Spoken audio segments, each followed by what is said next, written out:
অবশেষে ৫ শরিয়া ভিত্তিক ব্যাংক একীভূতকরণ প্রক্রিয়া শুরু করলো বাংলাদেশ ব্যাংক। ভেঙে দেয়া হলো ব্যাংকগুলোর পরিচালনা পর্ষদ। তবে একীভূতকরণের সময় লাগতে পারে ১.৫ থেকে ২ বছর। বুধবার সংবাদ সম্মেলনে এসব কথা জানান গভর্নর আহসান এইচ মনসুর। তবে এসব ব্যাংকের আমানতকারী ও কর্মকর্তাদের আতঙ্কিত হবার শঙ্কা নেই বলে আশ্বস্ত করেন গভর্নর। তিনি আরও বলেন, চলতি মাসের শেষ নাগাদ টাকা উত্তোলন করতে পারবেন আমানতকারীরা।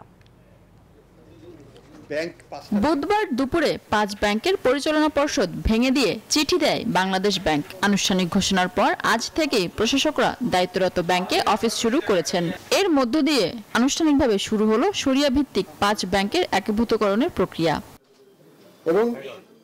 বুধবার সংবাদ সম্মেলনে গভর্নর জানান, প্রশাসকরা ব্যাংকগুলোর ব্যবসায়িক কার্যক্রম পরিচালনা, আইটি সিস্টেমের নজরদারি ও ব্যাংকগুলোর আর্থিক পরিস্থিতি নিয়ন্ত্রণের কাজ করবে। এর মাধ্যমে প্রশাসকরাই মূলত এগিয়ে নিয়ে যাবেন একীভূতকরণের প্রক্রিয়া। বোর্ডটা ডিসলভ হবে যে সেই লেটারটা একটা ফর্মাল চিঠি সেখানে পাঠানো হয়েছে বিআরপিটির মাধ্যমে, একটা ডিপ্লয়মেন্ট অফ টেম্পোরারি যেটা অ্যাডমিনিস্ট্রেশন, সেই চিঠিটা ব্যাংকে দেওয়া হয়েছে আজকে। ব্যাংকের আমানতকারী ও কর্মকর্তাদের আতঙ্কিত না হওয়ারও আহ্বান জানিয়েছেন গভর্নর মনসুর।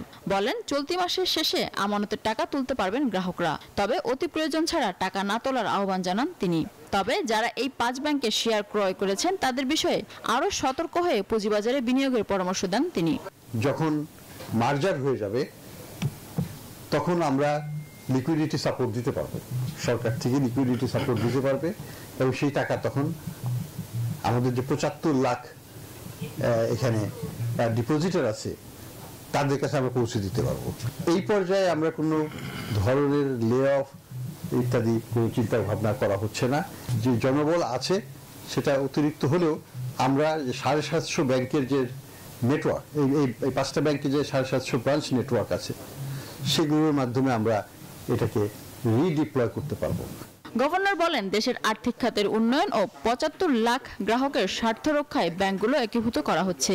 এতে আগামী সরকারও উপকৃত হবেন বলে আশা করেন তিনি। আইটি সিস্টেমের ইন্টিগ্রেশন এবং মিনা ফিরদাউস, নিউজ 24, ঢাকা।